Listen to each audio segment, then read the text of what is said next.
Hello, everyone. Please make sure that your video and microphones are off. Do not put on your video. Do not put on your microphones. Please make sure they're muted. Thank you.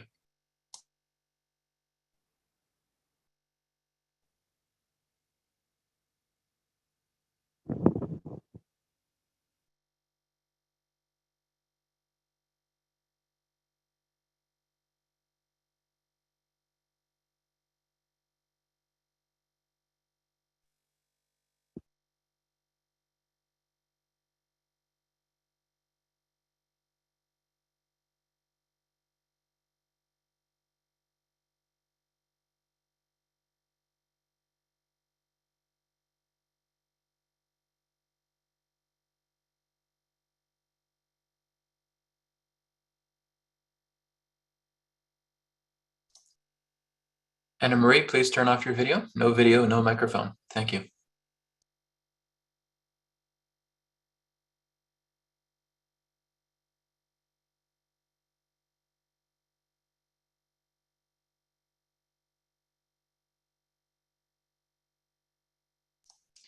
Stephen, please turn off your video. Thank you.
Okay, hello everybody. We're just getting started here in just 1 minute's time.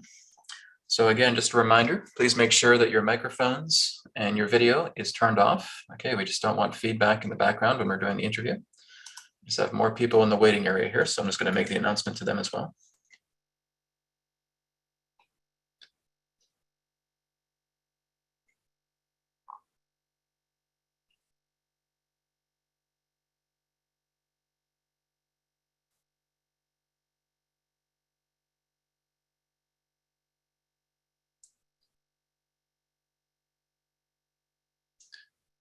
Okay, so welcome everybody. Welcome to the interview today with Jared Rand. We're going to be getting started here momentarily. So again, just a reminder, please make sure your microphones and your video is offline. Okay, please make sure it's not on. Otherwise, we just get some feedback. We don't want that during the interview.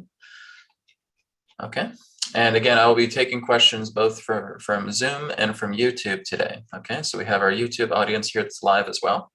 And so we'll be taking some Q&A from that.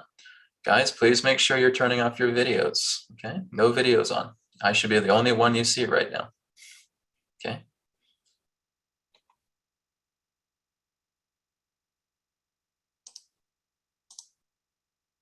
All right, if I see you guys on video, I'm just gonna boot you off, okay? So please make sure your video and your audio is not on, okay? We wanna make sure we keep the line clear here, all right? Okay, we're gonna go ahead and get started. So Jared, if you wanna come online now. I'm here. Okay, great. So Jared, thank you so much for being here today. I'm looking forward to our interview here, where we are going to be talking to Jared Rand about his technology, Celestial Chamber, as well as off-world technology, and of course other great knowledge that he possesses as well too. Jared and I have talked in the past as well too. We had a great conversation. And Jared, how have you been? How have things been going? Finer than frog hair. Oh, Right. great. That's good to hear.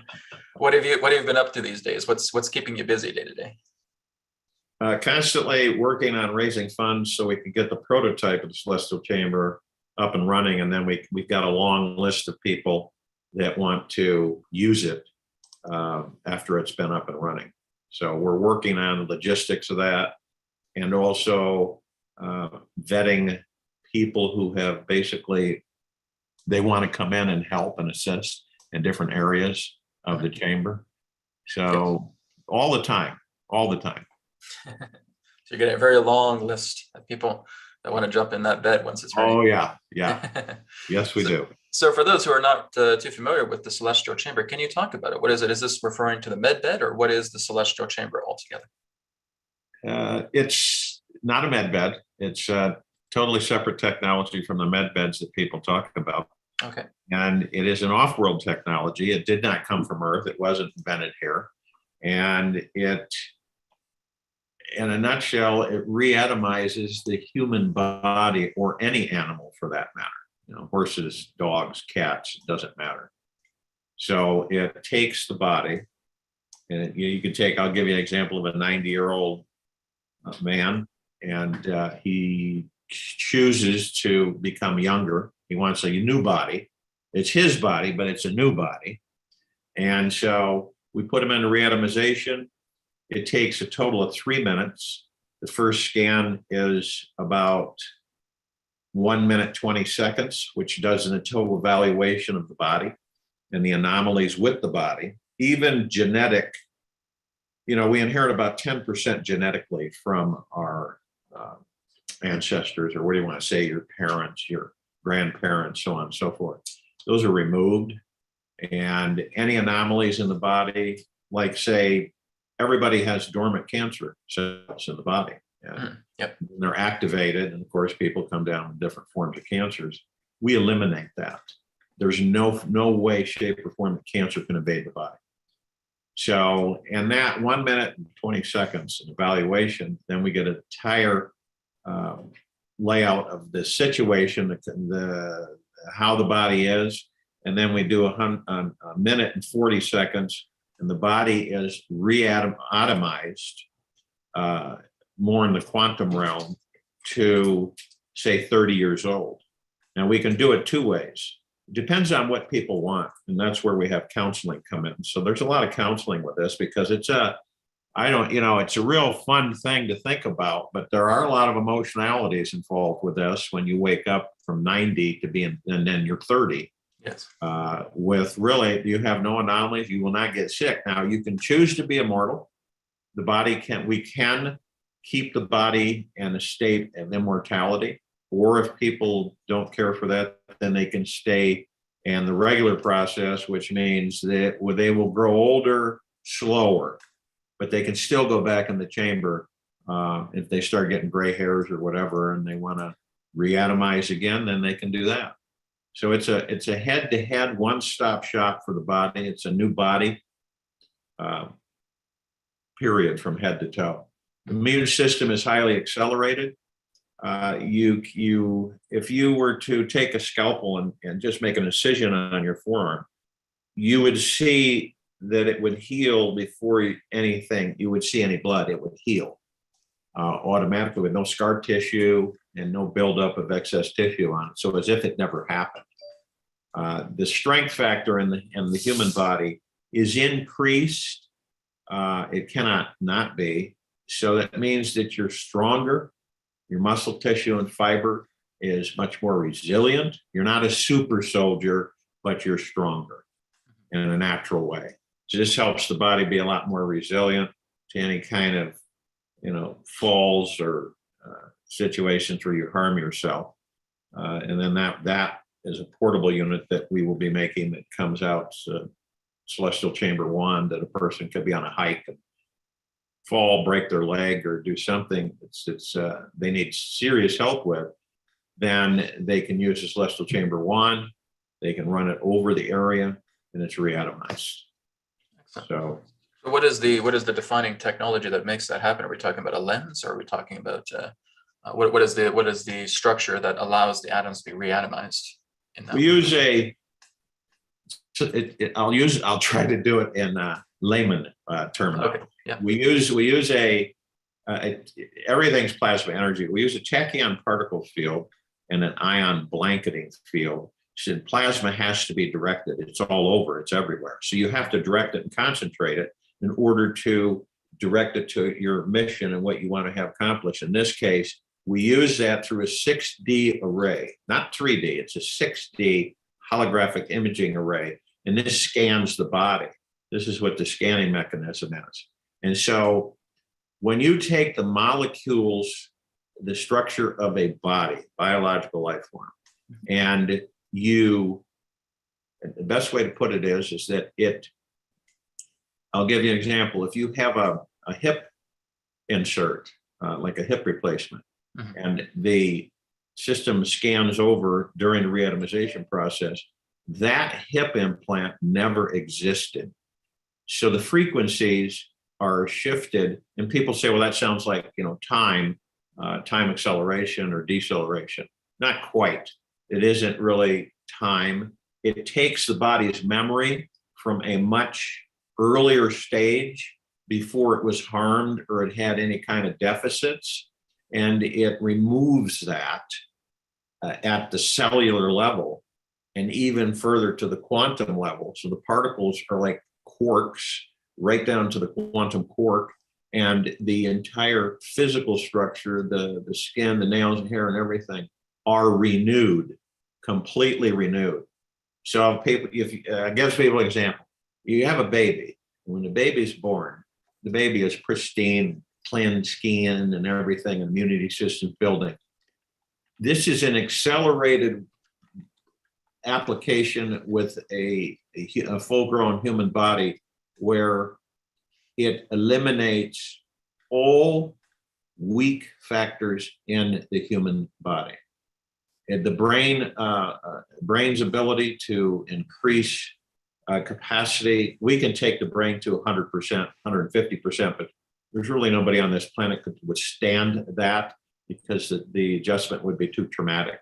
So you're looking at a complete renewal of all the tissue in the body. The tachyon particle field, the ionization blanket, and the directing, the concentration of the frequencies of the plasma field goes in, removes all aging, all deterioration of tissue in that body down to the quantum quark. It lifts it as if you would see a blanket coming off the body, and then it totally regenerates and recharges the molecular structure of the body. So when that body comes out of the process, it's brand new. But it's like a body signature reset. Correct. And that's a good way to put it. So what happens is that the body is new, but the age, as far as experience, is not. So that person is 90 in years experience, but they have a brand new body. So all of the emotions and all the things that we have when we're younger, as far as, your libido, your strength factor, your energy factor is all there, but it doesn't wane. See, originally these bodies were designed to be 600, 1,000, 1,500 years old. Mm-hmm. But off-worlders manipulated the genetic makeup of these bodies to the point where our age factors have shrunk tremendously, and we have shrunk tremendously. One time, we were originally set to be at 55 feet, and you can see what's happened over the eons on genetic manipulation. We remove all the genetic manipulation. You're not going to be 55 feet tall, but we remove all of it. There's no genetic intertwining. We have several strands of DNA that are dormant. It's not junk. The DNA people, geneticists say it's junk DNA. It's not. It's just they don't understand it. They don't know how to access it. So what did they say? Well, it's junk. Mhm. So it's just dormant DNA. The people say, does that come alive? It will start opening up after they go through the reatomization. Those strands of DNA will come alive. They'll start opening up. They'll start charging. So see, we all have a crystalline. We're going to go through a transition. So the celestial chamber is aware of this. So we all have a crystalline format in the center core of the body. It's not something you can pick up. So this is when we make the transition from carbon-based to crystalline-based bodies. And when we're moving into five-dimensional frequency, we then begin to realize that we're not going to be able to keep the carbon form. So the celestial chamber knows this too. It will not advance the body to the crystalline form, but it's aware that the crystalline beginning is in the center of the body. And we all have that. So, and the celestial chamber is the quickest way, the easiest way to comprehend and understand it is that we take the age of the body and we eliminate the aging and deterioration of the body. We lift it off and out of the body. It is no longer a burned engram or impression that that body is old and it's deteriorating. Every cell talks to each other. Every organ talks to each other. So we remove the actual memory that the body has of aging. It no longer will age, and that's an immortality end, or it will age very slowly, and then you can go back in, like I said, the celestial chamber, and excuse me, and renew it. So we've got, 3 minutes is not a long time, but when the body has memory, then you can start to understand why it's such a short period of time on the reatomization. The body can reatomate. If you cut yourself, it heals, but at a slow rate. If you damage yourself, the body usually heals. It's a very resilient vessel, believe it or not. So when we use the acceleration process, that healing process is accelerated to such an extent where the cells don't die off and the mitochondria don't lose their energy pathways and the neurons in the brain don't start fading out. There have been other technologies and other planets where they used that you could go to 1,000 years old, but what happened was that the brain became stale and it wouldn't function correctly. So then they would pass out of body. In this technology, the brain doesn't go stale. 10,000 years, the brain is still fresh and vibrant. So we have this, and it's hard for people to understand, is that we were not meant to die. The body was not meant to die. I've been to other planets where the people, the beings don't pass. They don't deteriorate. When they want to leave the body, they literally go to a cell, they lay down, and they leave the body. It's pretty much simple. It's not an issue. This planet, I've received similar information as well too with certain Pardon? off-worlders. They'll go off to a cell or like a bed, and Yes. they'll disembody themselves in that way, Yes. and they'll go somewhere else. Exactly. So we've been so incarcerated on this planet and kept in a bubble, almost like a penal colony for so long that it's just people just have a hard time understanding that and comprehending it. But it's all the archaic regressive technology that we've been given. Correctly, exactly. Everybody believes that, they're getting old. People say, it sucks to get old and that type of thing. And it's kind of accepted in the civilization. Well, this technology is going to remove that. And we can do a lot of things that I won't go into, but there's certain things that we were able to do as far as, like if you were to sit and watch in the counseling room, we have a 6D array set up in there. And what you do is you see your body. It scans your body exactly as it is. You can walk around it, you can touch it, but of course it has no life to it. It's a holographic image at 6D. And then you can design the surface, the exterior, the bone structure, however you want. Color of hair, eye color, cheekbones, chin, rear end, all the muscle structures, the lips, the teeth. And then you could design it. And then the AI will then bring it up exactly as you've designed it. You can spin it around and check out to see how you're going to look or how you want to look, and then determine if that's exactly what you want to be or look like. And if then decision's been made by you that that's exactly what I want to look like, then the AI assimilates that data. And when they go into the chamber and they come out, they look just like that. So you can customize, to a certain extent, you can customize the exterior of the body and how you want to look, height, weight, endomorphic, ectomorphic, mesomorphic, depending on the body structure that you want to have. And it's quite unique to be able to do that. Now, there are some people that may cringe at the sign of AI in that sense. Like, is your AI different from what we're often told AI represents? The AI invasion of this planet, which some of us know about, it's being eliminated. But the problem with AI is that people get carried away and seduced into the fact, oh, this is great. They've always started using these really simple format AIs like Alexa and that type of thing. And I did an experiment with those AIs. An interesting thing is if you don't give them information, they're totally dim-witted. They have no direction to go. For instance, if you don't talk into them and then one day you say, Alexa, take me to YouTube, and Alexa doesn't know how to do that. Or Alexa, find this, and all Alexa does is say, go to YouTube.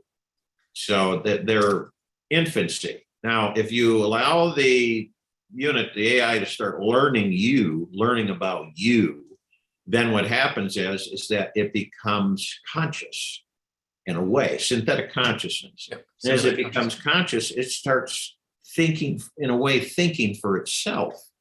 And then it starts viewing you as inferior because you're a biological life form. It isn't. So then if you let it go too far, then you're in trouble. Then it becomes renegade.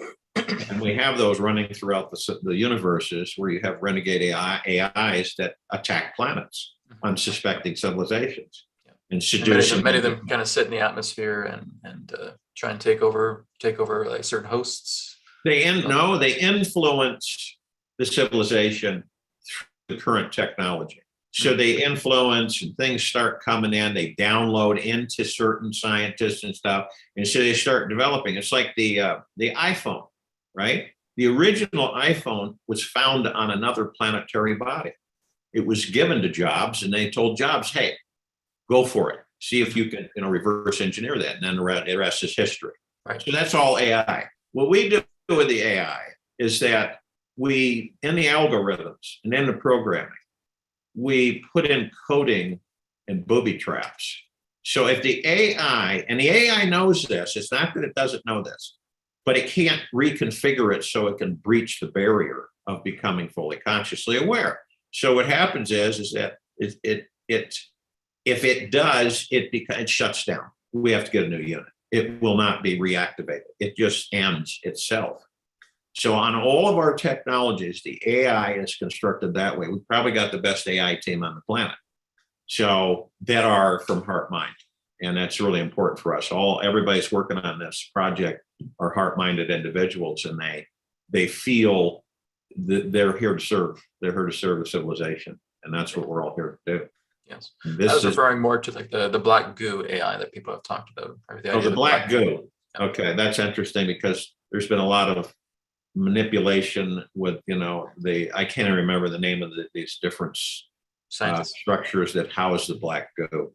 Black goo is dark matter, and the dark matter influences whatever it comes in contact with.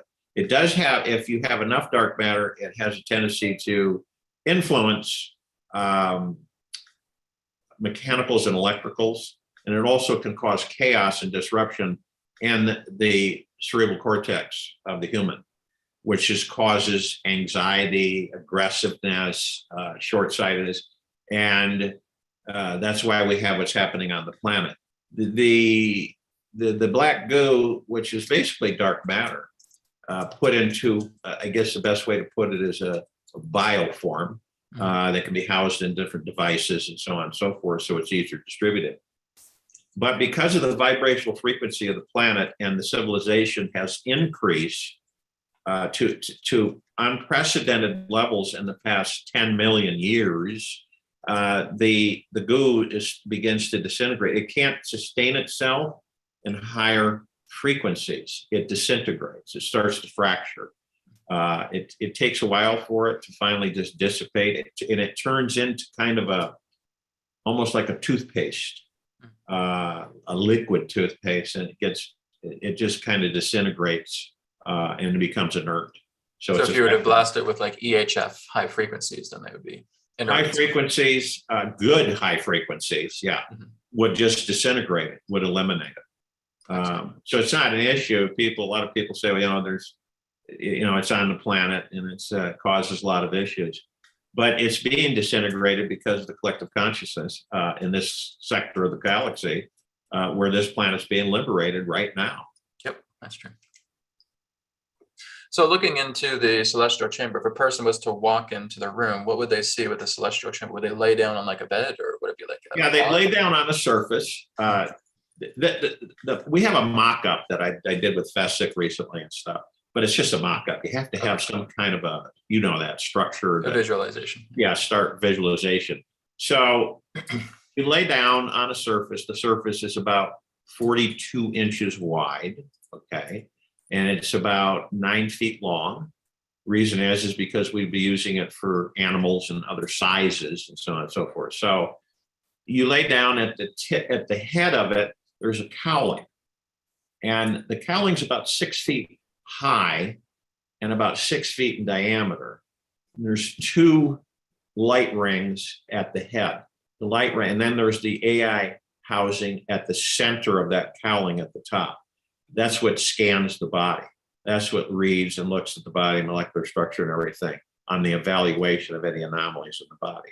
So that goes over. You don't see, lightning and flickering and all that kind of stuff. You might see a little bit of variance in the atmosphere as it scans the body. And they go to sleep immediately. We have what we call a melatonin exciter. It's at the head. It's transparent aluminum, and it's the best conductor for us. And so we use a transparent aluminum. It is the charge unit. It's powered by a self-healing power source that never wears out. So the whole unit is powered this way. So what happens is that after it reads the body, the melatonin exciter engages. As soon as we lay the person down, they're out like a light. They're in deep sleep. They don't know. They're gone totally to the world. So then the AI array scans the body.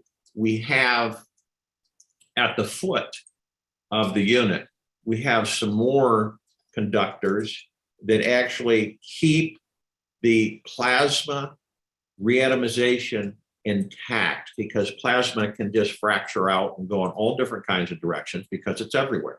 So we contain it and we concentrate it. And so these units keep it symmetrical, keep it in line with the body. So it houses the entire body, encapsulates it, and at the foot and at the head, the rays meet and they heal the atmosphere around the body, so there's no contamination and no faults that could occur with the body during the reatomization.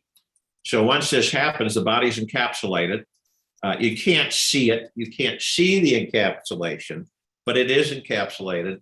And then the process begins with the cellular structure of the body. So it kind of takes it before, let's put it this way. When a body is, before it's even formed, there is a body, but we take it beyond the infancy, before the body was the body, and down to the quantum level and the quantum world. And then that's where the reatomization comes in. It remakes the body from head to toe. And with these oscillators and these exciters, frequency exciters, and conforming with the tachyon ion and the plasma field, it's fascinating to watch this take place. It's just fascinating. You look at someone who's, bald and gray and broken over, and everything just straightens out. It's like you wave your hand and it's just miraculous. It's amazing. It's just, it's really, really fun to watch. So they basically have this technology on board spacecraft where they can put people on there and start to reatomize them. Yeah. When I was asked to take this to this planet, you say, well, why don't you just have a whole bunch of them and just drop them onto civilization? And they said, no, we didn't do it when we were given that. You have to become intimately involved with the technology so you understand it, you can advance it. This is the basic.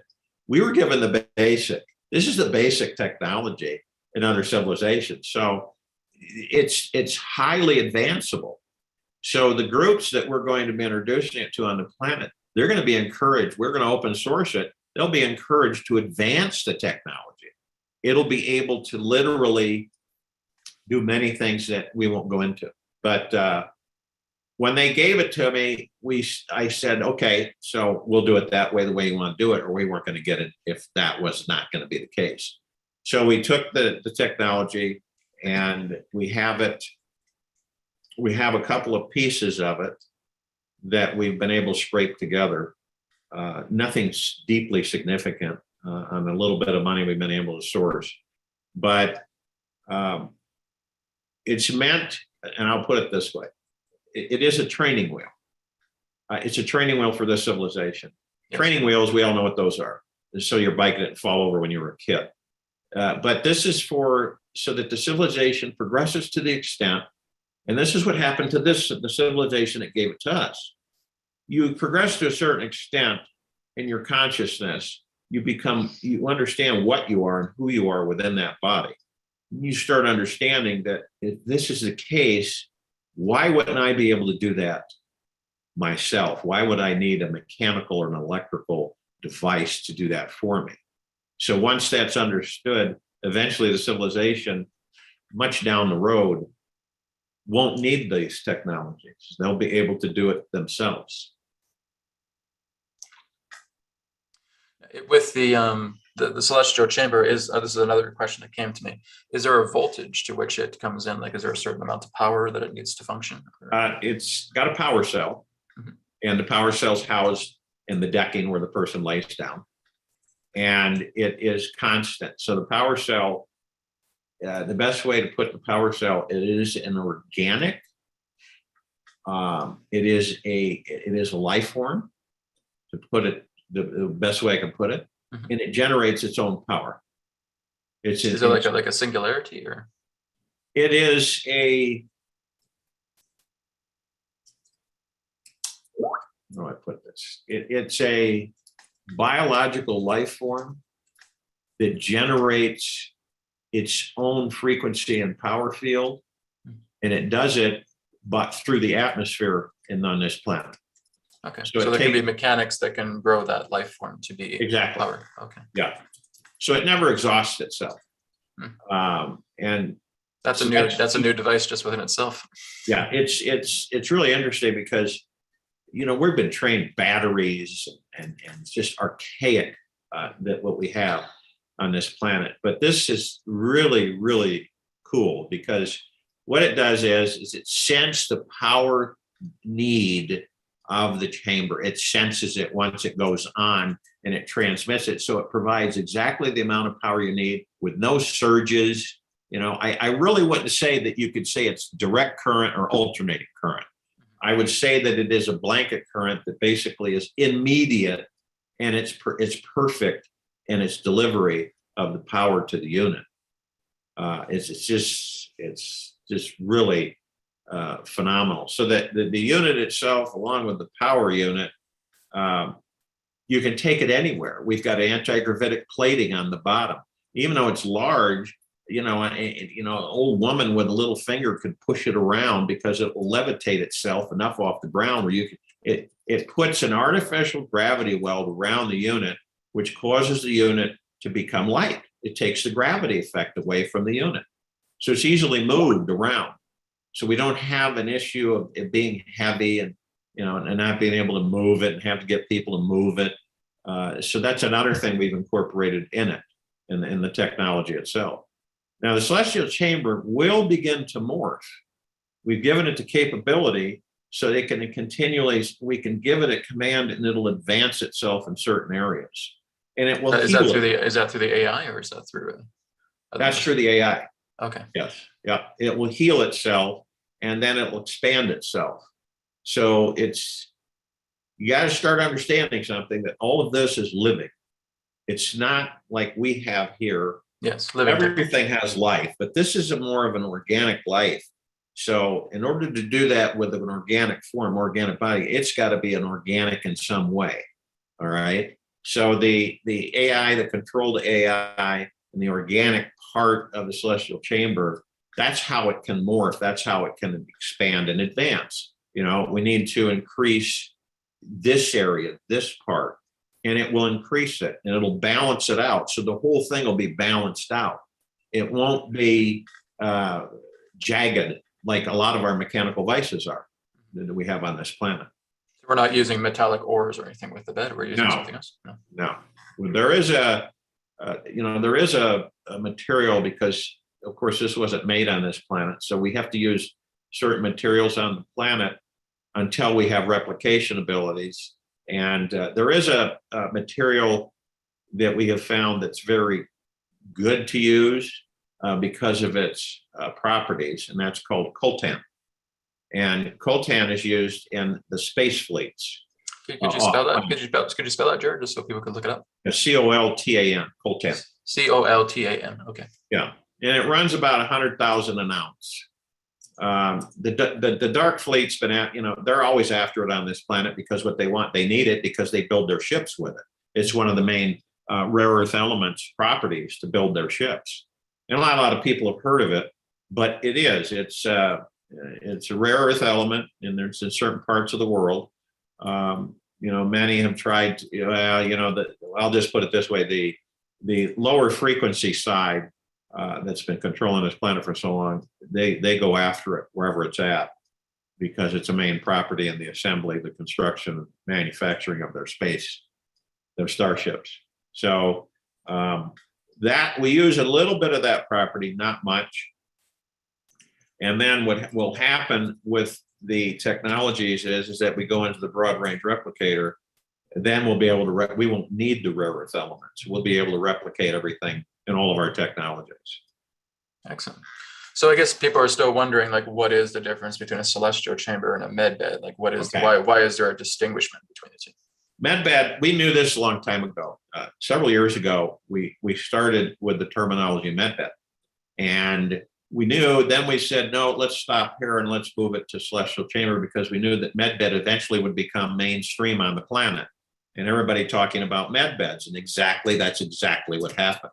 So the med beds are medical devices, and they have some off-world technology in them, but they're pretty rudimentary. There's one that is, people have heard about, the holographic med bed, which the secret space program, or the space program now, uses to reverse age their military personnel. Yeah, repairing limbs and so forth. Yeah, and then it takes longer when they can regenerate limbs, but it takes a while. It takes like a week or so to regenerate those limbs. Yeah. And it's not guaranteed that those limbs will be usable. You may have to rehab them, because you've got new muscle and new tissue and everything. They usually use a holographic imaging system.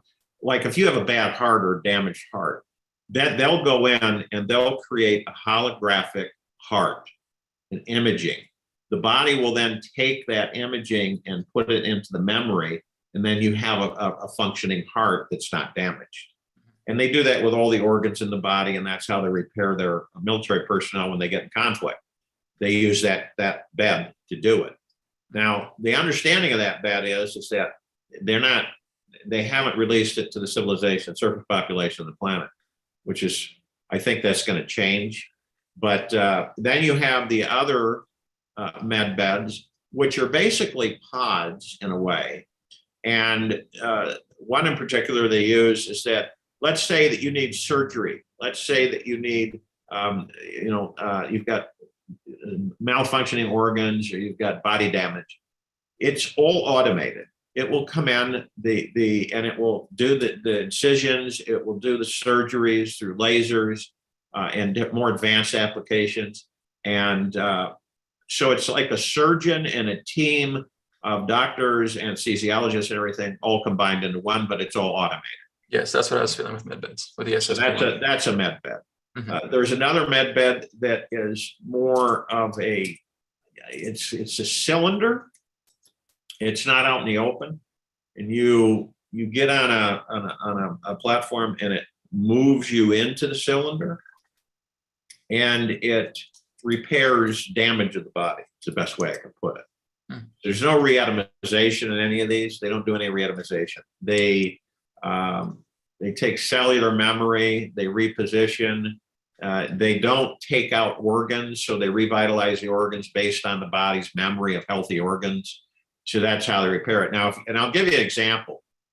If you look at some of the actual the layer of puppets that are controlled by the off-worlders and some of the other factions on this planet, they never, if you look at them, they're not young. I'll put it that way.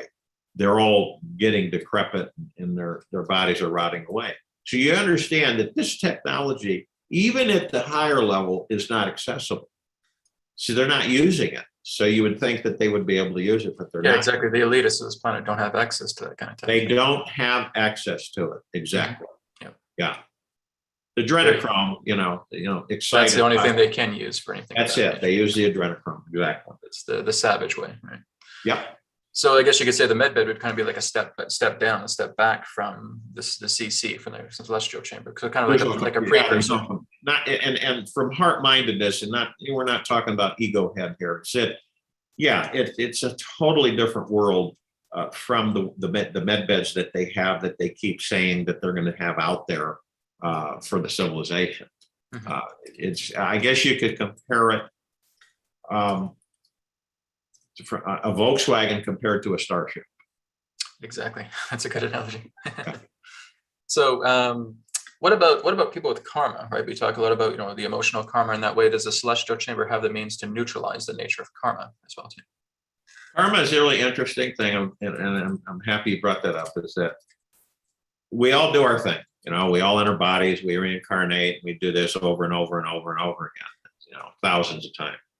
And we progress and learn. So karma is something that's a universal structure where we, as gods in the body, say, all right, now you've accumulated all this negative karma through your reincarnations.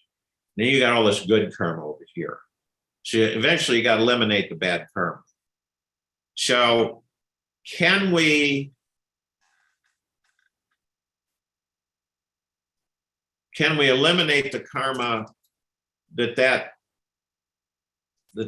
God, that soul has created through the reatomization process? Yes, but we probably won't. We won't interfere with that. That's something that is according to universal law that we'll play out the and sooner or later we will eliminate our bad karma. We'll pay for, I won't use the word pay, but we'll handle it and take care of it. We can remove all karmic all karmic debt. We can eliminate all the karmic debt and everything. So you've got a free body and a free source. So you don't have any of the encumbrances of eventually having to attest to your negative karma and where you have to balance it out.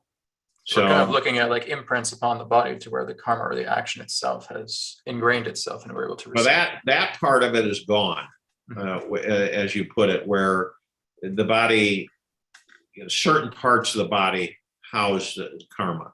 It's where it's kind of imprinted. Yep. And that's removed. It can't stay there because in reatomization, the body is totally reconfigured and put so back. It goes to the mind level then basically. Yep. Yeah. Exactly. Great. Yeah. And because it is a living being, then it is aware of these things. Yep, exactly. It's fantastic. Yep. So I was never under the impression that anything outside could ever resolve that, right? So this is something that's our inner journey. And I still recommend, the inner journey, of course. Exactly. But so if we have a living technology in that sense, it basically comes symbiotic together with us as one. Correct. That would be the idea. Yeah. So you're still in that sense, still doing the work. You're just doing it with a companion. Correct.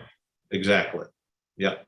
And is that what they do on like the ships, like with regards to some karmic situations that they're going through? Who's this? What? Oh, like with other ships, like with other star family, with other civilizations. Yeah, they're, yeah.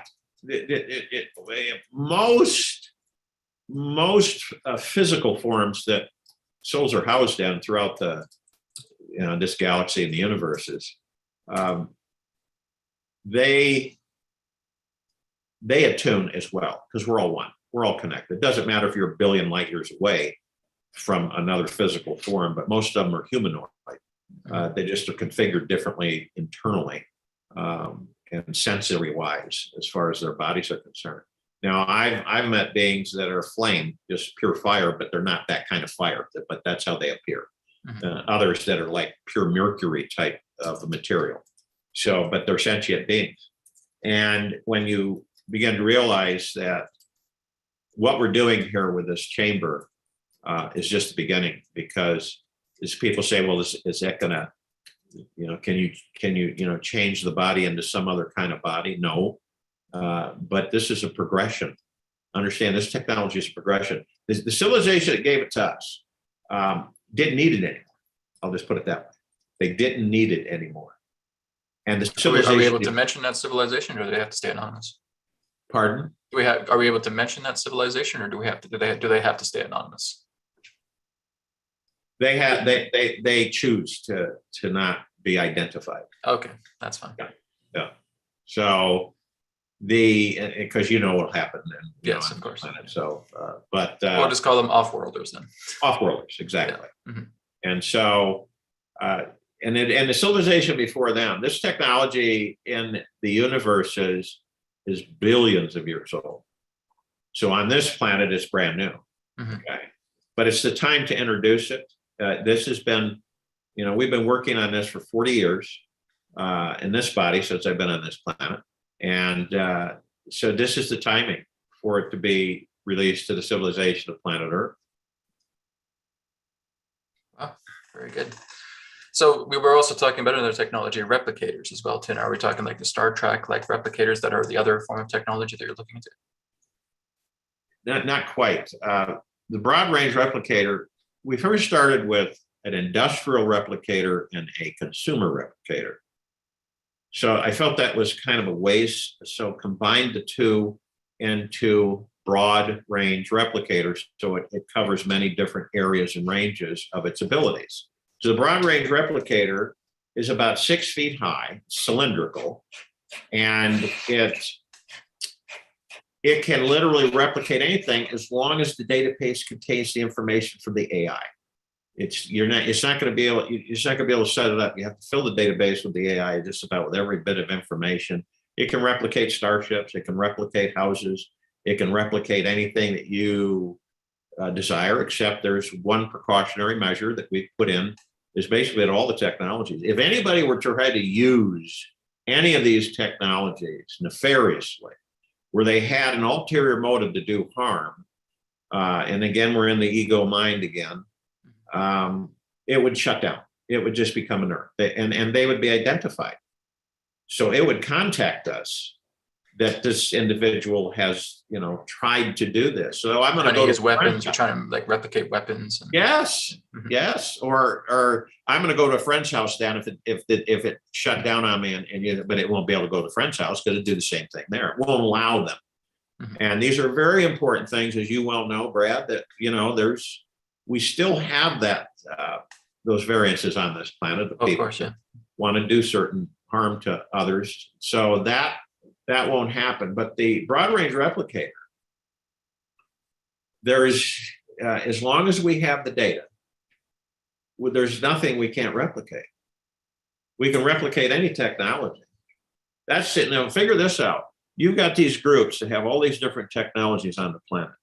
And so conventional manufacturing, which we will do to begin with, inline manufacturing with the celestial chambers and the first broad range replicator. But once we have the first broad range replicator up and running, then we'll switch, instead of conventional manufacturing, we'll go to replication. And this is a different kind of replication, because in some replications, it's more synthetic. The food, it's just not as good as original, and it just doesn't come out that great. again, this is more of a living organism. And so it's able to replicate better. So if you take a steak and you take it from a cow and you eat the steak, this so on and so forth for those who eat meat. But if you try to replicate it conventionally, it wouldn't taste as good or as great. With the broad range replicator, it'll replicate that steak and it will be free of toxins. It'll be free of all types of impurities. It will be as pure and pristine and dense in nutrition that you can possibly imagine. So you won't want the original because the replication is much better. It's much cleaner for the body. And it's the same with anything, vegetables, fruits. We've lost so many varieties of foods on this planet. We used to have over 100 varieties of corn, and now we're down just at a handful. We used to have fruits that no one's heard of. Oh, yeah. It's unreal. And so we can bring those back, and people can start enjoying those types of foods without any issues. It's like sea life, right? We've, decimated the planet in so many areas with dead parts of the oceans, and we'll bring those back. But the thing is that we can repopulate the oceans with organic life forms like shrimp, oysters, and some of the parts down on the coastlines of Florida and stuff. Families have lost. Are we talking about cloning, or are we actually being on like having enslavement into the body so that these animals can return? Enslavement. Yeah, no cloning. Yeah. Okay. Yep. That's important. Yeah. Yep. No cloning. No. Yeah. We all know that the cloning has been used on this planet for quite a long time, and yes, a soulless body isn't really a pleasant thing to have on the planet. No, definitely not. So they'd be pretty much like a cyborg, a robot. Yeah, exactly. Yeah. And we're different than the Greys. Yeah, yep. Exactly. So we could basically say we could kiss 3D printing goodbye with technology like this. 3D printing? Yeah, say that. Oh, yeah. Kiss that goodbye. That's about as archaic as they get when you talk about replication. So they're talking about using 3D printing for food and for printing your food and all that stuff. It doesn't sound very appetizing. As soon as the broad range replicator is activated and we have the prototype available, then we can start making them. All of that technology will go by the wayside. So is it a reatomization process? Like, does it basically, if you have like a sample of food, it basically takes it down, breaks it down into many different levels, and then reatomizes it into that pristine nature of food? You take a seed. Yeah, if you take a seed, you plant the seed in the soil and you watch it germinate, and then it comes through the soil, and you can grow, different foods. Mm-hmm. If you were to understand that every single thing on this planet comes from its own atmosphere. Everything comes from its own atmosphere on this planet. If this planet didn't have an atmosphere, it wouldn't exist. It has to have some form of an atmosphere, cohesiveness, mm-hmm. of keeping everything together, gravity, and so on and so forth. So when you look at what the replicator does is it reconfigures in the actual plasma field, cosmic energy.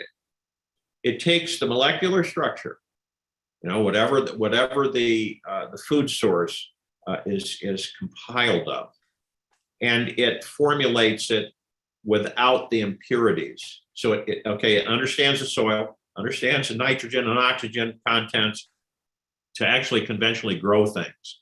Okay. Now there's a lot of civilizations that don't live on the surface of their planets because they don't care to have to deal with the storms and everything that can occur. So they live beneath the surface, and then they'll go up and enjoy the surface of their planets. So they have like orbital cities, like just above the atmosphere. Oh yeah, they've got float cities. Yeah. Because we'll have that in time as well too. Yeah, well, yeah, sure.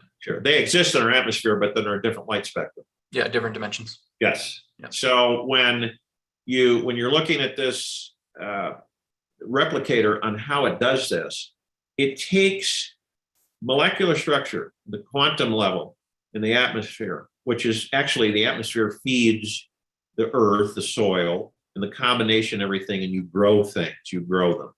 And then you have the biological with the meat and the animals and that type of thing.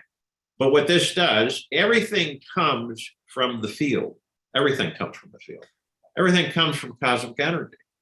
the gods that we are in these bodies are cosmic energy or spiritual etheric energy, very powerful.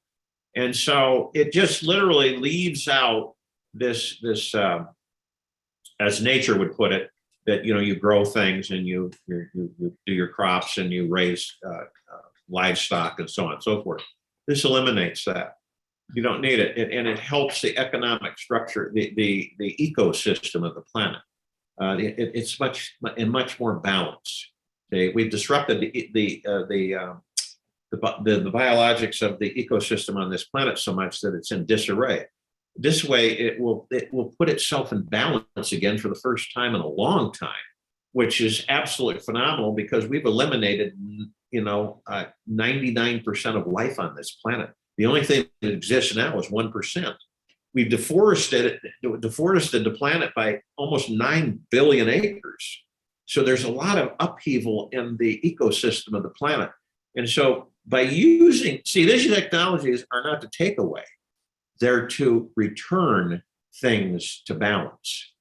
And we view things that we plant, we do this, we raise livestock. But that's traumatic. There's trauma there. There's a trauma energy field there. But when you're able to bring back like the prehistoric animals, like if we're saying like dinosaurs or other things of that, is that something that would... Actually T-Rexes and velociraptors and they exist, but they're in the earth.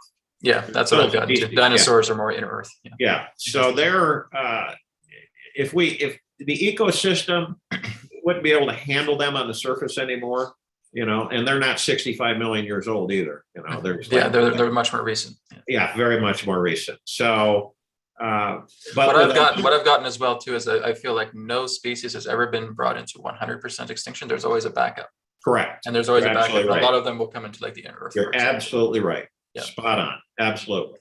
Yeah. So when we do the replicator in a biologic life, kind of a synergistic energy, through the information we give it, it'll create dwellings, hover dwellings, where you can go above the storms.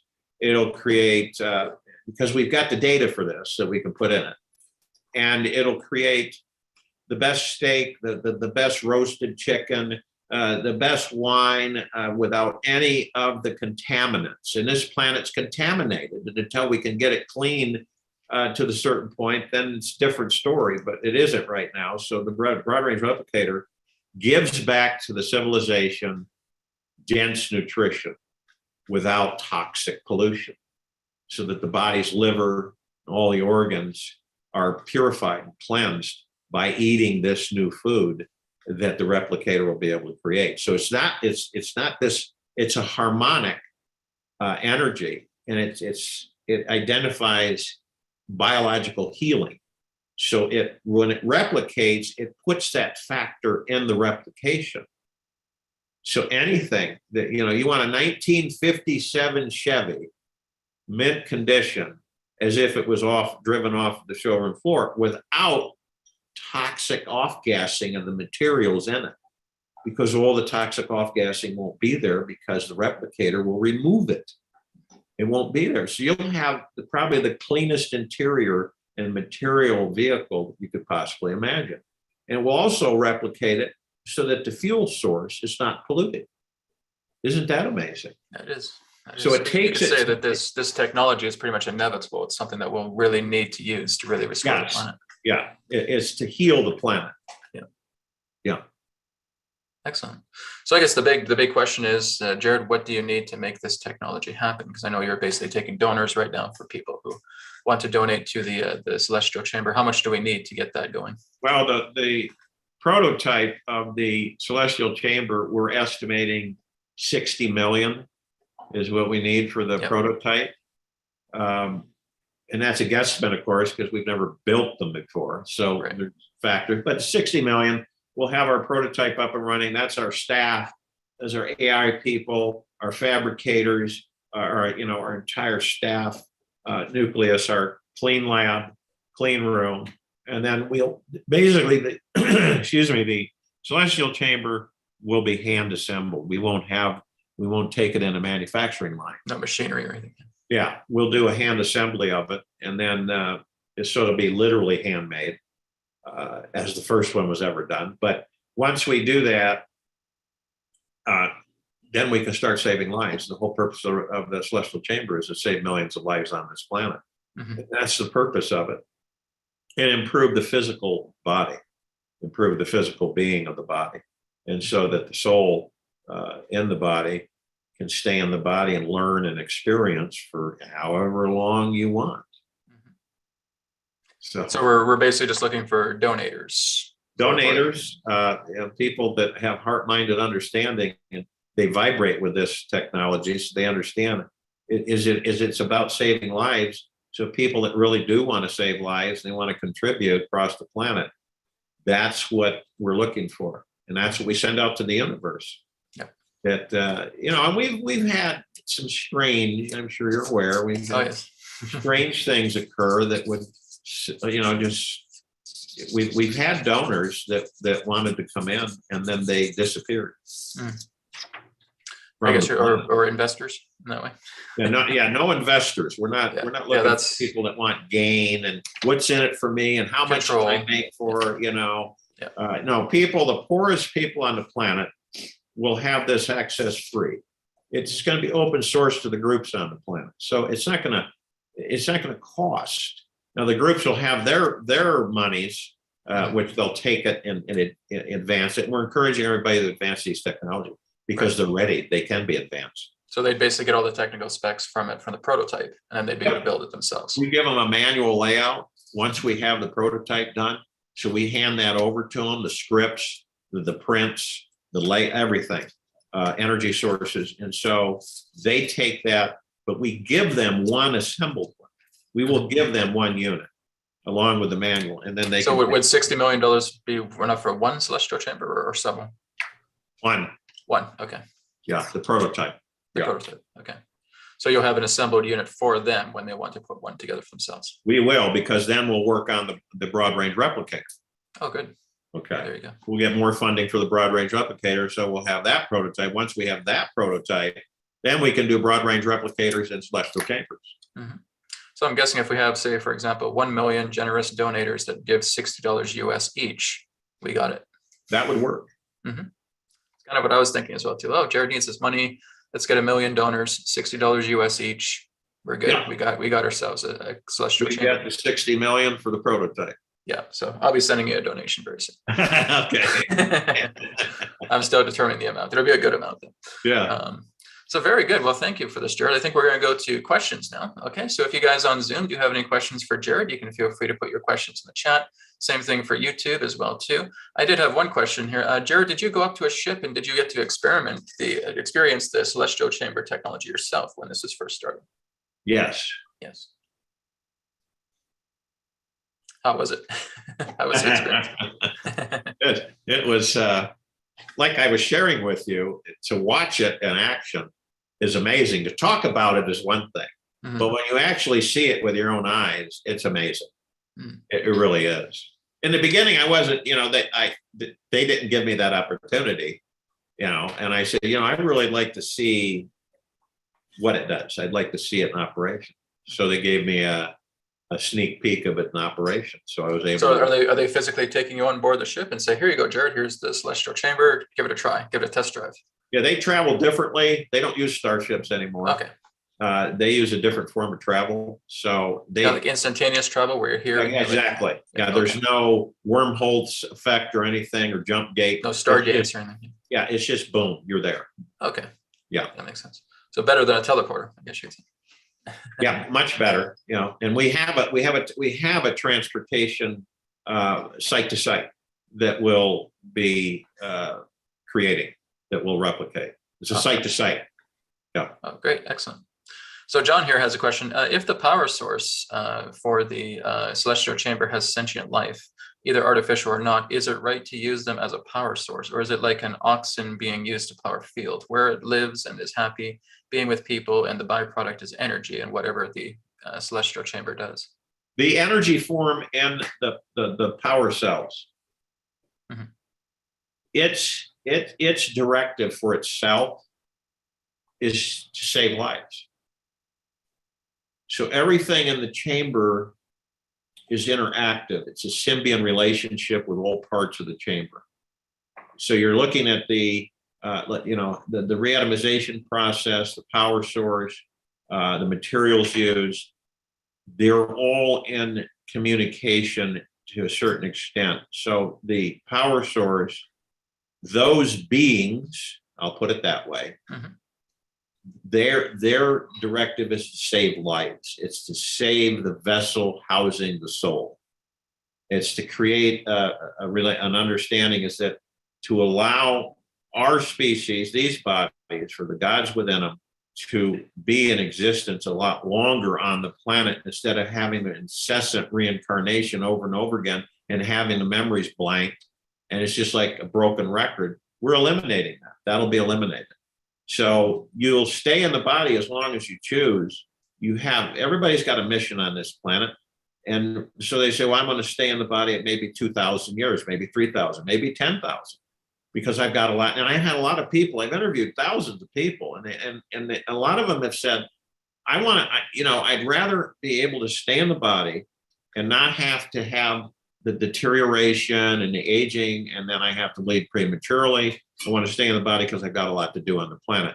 And you imagine the learning curve for any of us when we have a body that's immortal and we can learn and learn and learn and learn and experience. And then you can take that knowledge and you can, with the young ones on the planet, you can transfer that to them. It's absolutely amazing what will happen with the civilization. So when a person steps into a celestial chamber, let's say, for example, yeah, Jared, I'd like to live for 5,000 years. Bam, that can be done, right? Easy. Yeah. Easy. Piece of cake. And then let's say 4,950 years later, okay, put me in for another 5,000. Yep, exactly right. It's easy peasy. So it's great longevity. That we can great longevity. Yeah. So a lot of the off-worlders themselves they kind of look like teenagers, but they're thousands of years old. Exactly. They look like beautiful young supermodels in that way. I'm 4,000 years old, Brad. How's it going? Right. You're absolutely right. You could be sitting at a dinner table with a gal, and she could be 10,000 years old, but she looks like she's about 28. Yeah, exactly. Refined, beautiful, vivacious, everything. I've gotten visions of them as well too. Just like, why are these kids here? Hey, we're not kids. We're older than you, way older. That's right. You would think, they say you're 50 and you look at it and say, well, you're a young gal and everything. And then she'd come back and say, actually, really, I'm pretty average age for interstellar. Well, what do you mean? What's average age? Well, I'm 10,000 years old. I think humanity has to have that, especially if we're looking to travel in between the stars. Correct. You can't just come in with a 100-year-old lifespan. You're not going to make it. That's exactly right. You're absolutely right. See, and I know species that they've moved beyond starships and everything. They've gone way beyond that, and to them that's what they did billions of years ago. So they travel in different. They take and we learned this, and they gave us this understanding of this technology called light wave technology. On this planet, light wave technology will transfer data and everything and anything you should think of through the air without being interrupted, and not unhealthy for the body, not causing disturbances and fragile frequency fields that causes it to harm the body, like EMF and that type of thing. Here's a question here, Jared. Will there be any off-worlders working side by side with the technicians or counselors to treat people? In a way, the answer to that is yes. Yes. Okay. Short and sweet. Yeah. Let's just go down the list here a bit more. So Baza here says, my question is, why give our power away to the AI celestial chamber as we evolve as human beings? Surely we can also be able to do this ourselves with intention. Well, you certainly can, Baza, but like I said, this is something that's that's very true. What he's saying, why would we, but we aren't there yet. Yeah. So like I said, the celestial chamber is training wheels. So eventually, like, he's onto it because he's identifying it already, which is a good sign. Yeah. Yes, it is a training wheel technology. So civilization, eventually, people on their own choosing will begin to discover, when they journey within, that they will be able to do this. It won't be a machine or a technology or an organic. that'll do it for them, they will do it. Yeah, So exactly. he's kind of right there. Yeah. So like one of my technologies here, the healing code cards, is the same thing, right? They're a living technology. There's spirit contained within each of the cards, Yes, but it's not here to do the work for you. It's just helping you. It's kind of the that's training exactly wheels right. in that way. The same thing as well too. Yeah, So I get exactly what Jared's saying. Yeah, exactly. Yeah. Okay, let's go to YouTube. Let's see if we got some questions here from YouTube here. Oh yeah, I think one of the questions was, okay, so Jared, let's say we got the $60 million. How long would it take for you to build the bed once you get the 60? So the Once celestial we have chambers. the 60 million confirmed in our attorney's account, then what we do is we start relocating people, getting them out here, Colorado on the Western Slope. And then we will then we will get our lab, our clean room, and that's where they'll start working. So when you understand that, we relocate people, and we have our core group, and everybody's been briefed and they've been directed, and everybody's in understanding. You're looking at about 9 months after they're now in the bench, putting things together. So the prototype at that point would be 9 months after we get everybody out here and get them situated. I think you said you had an alchemist who was really good, who was able to work with gemstones and create like this Yeah, kind of beautiful elixir fields. Exactly. Yeah. He's got about 1,000-year lineage of alchemists in the family. And we have others that there's groups on the planet that are very secretive for certain reasons, which I'm sure you understand why. So they want to stay around. And they've created oral formulations and topical formulations that this civilization has never, ever seen before. We've been able to start to get access to some of it. And, somebody's like, I'll give you an example. There is the Draco civilization. And not all Dracos are bad. And, no, of course. I think they've gotten a bad rap because they're just rogue elements like in any civilization. So the Draco developed a pill that they take.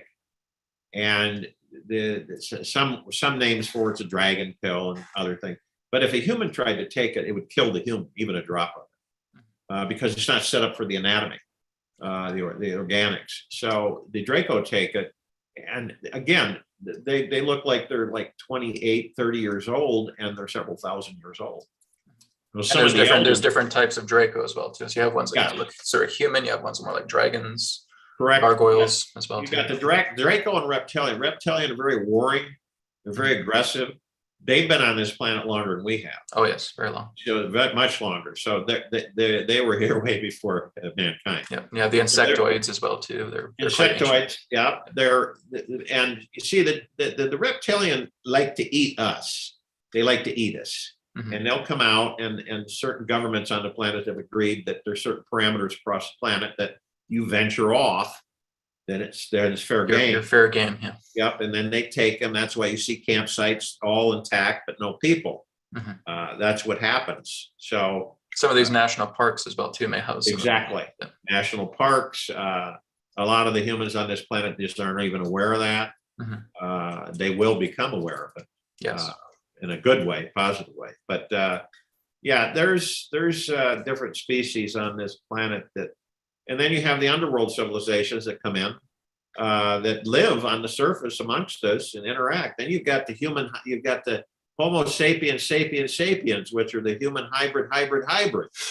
Yes. That we've got like it's a Heinz 57 on this planet. We've got so many. The humans are the minority on this planet. And a lot of people don't know that. But even as you were saying, the galaxy itself mostly consists of the humanoid life, like the five-star figure. Correct. In that way. Correct. And most of our galaxies have peace. Correct. Yeah. Some of them will have like three appendages, like for fingers or hands. Some of them will have a different configuration with their hands and their feet. But in most, they're humanoid. Most of them are humanoid. Yeah, I've seen some with tendrils and stuff like that, but they mainly consist of the humanoid figure. Yeah, like the Nords who came from. And I get this mixed up. I think there were 50,000 years into an Earth future, not the Earth future connected to this planet, but everything is variance as far as timeline. So, but they came here from a former a future Earth existence, and they can't breathe our atmosphere because they damage the atmosphere of that particular Earth so bad that they have to breathe through a chamber in order to be on this planet. Oh, wow. The Greys are another one that 25,000 years. I might have mixed those up, one or the other, but 25,000 years into another Earth future. Yeah. And what they did to their pretty much planet, destroyed their own Earth. yeah, they became sterile. So they're the ones that do genetic manipulation, and they take pieces and they inject certain little modules into the body, and then they abscond with the women, and it goes on and on. Yes. So some volunteers I've met as well too have been volunteers for the Greys with the hybrid programs, and correct. So it's pretty intense. Well, good news, a lot of their children are now taking over the programs and not so much the Greys anymore. So correct. That's great news as well. So here's another question from Julio here. Jared, how were you able to be chosen to receive this technology? Why were you given it? Did they not select someone with the resources to build it? Like, why were you given this technology? My soul wasn't. I wasn't in this universe. I'm not talking the body and being human now, but my essence, my energy was not from this universe. I came from the 39th universe, which is an extension of all universes. And our civilization, it was more a mist, a mist. I wouldn't say a gas, but it's more like it's like a silver mist. We came from a galaxy known as a silver galaxy. It's about 100 times larger than the Milky Way galaxy. So we were approached to take this to this planet on the outer rim of the Milky Way galaxy in a synthetic universe. It was very intriguing from a standpoint from us, is that we had not been in the synthetic universe. So this was a population that needed assistance with its forward progression that had been stymied, as we were told, for thousands and thousands of years.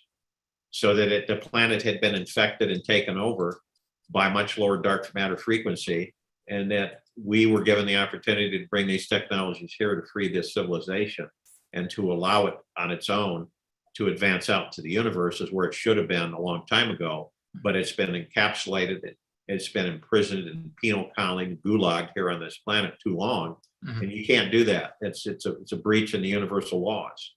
So we came here, a handful of us, and have been here for quite a while. And now the timing, we've been around on this planet incarnating for about 26,000 years. And now it's the time that the transition takes place. There's other parts of us, and we've been starting to assemble, because we know different functions and different. I'm handling these technologies, okay, and some of them are working with me, and then they're in other areas working on food sources and so on and so forth to try to heal from the foods that they've created or discovered and put together. So it's kind of like an understanding group participation from the heart mind, and we're just humble servants of the civilization right now. Yes. And like, how is your living situation? Like, are you able to go out to different places and interact with people, or is it kind of like more of a stay-at-home operation? I'm kind of sequestered. I don't. Right. I have an assistant. She goes and gets the groceries and stuff, and she does all the errands. And I pretty much, if most people would say, well, you're like a hermit, but I can see the mountains, and I get out. I'll go to dinner once in a great while and that type of thing. Right. Yeah. It gives you an idea. Yeah. Oh yeah, there you go. We have to kind of fill in the dots there. So here's a question from YouTube, from Octavio. Once a person comes out of the celestial chamber, does it positively affect the capacity to increase his or her level of consciousness and light quotient? Yes, absolutely. We use, which is really bad in a way, this civilization uses about 9.7% of the brain. Brain's 90% water. So it's a great conductor. But we have, imagine this. The celestial chamber can increase the brain, you can all the way to 100%. We can also go beyond 100%. But the emotionality of that for any human would destroy the human. They destroy the body. But we can, the answer is yes. You can come out at 20% brain capacity, which is over double what we're using now. That takes a lot of counseling, and that takes a lot of interaction and understanding. Yes, of course, and especially for the layman who doesn't understand this. Correct. Yeah. So here's one from Sandy Nightingale. Jared, where are you financially right now since your last 2 interviews 9 months ago? Where are you standing right now in regards to the financial end? Well, it surprises people because we've had a lot of commitments, and we should have been funded 4 or 5 years ago, but for some reason people disappear, so we don't get funding. So we single-handedly have tried everything. We've tried GoFundMe. We've tried, just on our calls, and there's been people who have donated. But to date, in the last 3 years, we've raised a little less than 200 grand. That's it. Okay. And we've had people say, send in $1 and everything, and that's a nightmare, because if you talk about 60 million, $1, Yeah. and then trying to get that into a bank without high review, then you just don't know how the current financial situation works on the planet. So yeah. Let's do the $60 US, 1 million donors. That'll work. Yes. Yeah. Here's one from Erica. If the AI is able to change your physical expression in various ways, if you want to reproduce, will the offspring code after the changes or the original patterning? So I guess it's a feeling of, will you be able to reproduce with the, will the offspring code after the changes or the original patterning? So that's kind of her question. Well, when you're looking at the original code of the physical vessel to be created by the procreation of the male and female in this species, which is separate, and create the baby body, and when you do the reatomization, if you have a 90-year-old woman and the woman says, because this is going to happen, and I've already had it posed. I've had some women say, I don't care. I really don't care to have a family again. I don't really care to have to go through all that. The cramps and the menstrual cycles and everything. We can eliminate all of that.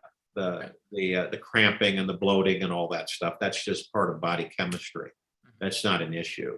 But to procreate is what our species does, is what most species do across the board. But when you're talking about the original code, which is stored in the blood of the body, you're talking about, you're going into a spiritual realm, more of a God spirit that you're talking about. And we don't mess with that.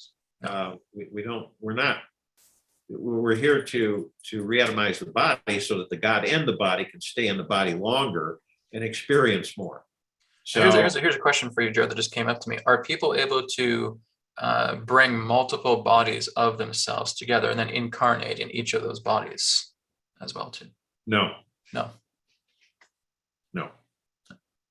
of like, I guess we could see like the movie Avatar, for example, right, where he goes into another body. But then you're talking about creating a body, an organic body, to house the God, right? Yeah. In a way, we do that with the celestial chamber. Okay. But you can't see, and I understand what that question is coming from, the sources, but there is an understanding that when we're in our God form, our soul, pure consciousness, we can splinter off and inhabit several lives on the planet. It's like some people say, well, I met someone they kind of look like me, but they have different life and so on and so forth. And we splinter off and we enter different life forms to experience as much as we can. And that's the whole point. We have a little amnesia. The amnesia is that as this civilization has been basically manipulated, we just don't remember. We don't remember who and what we are. We become seduced in the material physical world, and then we think we're the body. And then some of us think, well, I'm not the body, but I'm not sure what I am, and I don't know what's inside this body. And then you go a little bit further, and then you have those that say, I know I'm not the body. I know I'm the God, the pure consciousness within the body, but I'm still figuring that out. And that's where some of those that on the planet are, and you have to stay away from the ego mind because it's very seductive. Right. And living in this material physical world, look what's happened to us. And being controlled by the ego mind, which are both illusions, look what's happened to us. Okay, war and conflict and greed, power, and having money and status, and having this, illusion of separation. When you bow to the God in the body, that this is part of us. It's, murdering and killing and raping and pillaging that's not our natural state of being at all.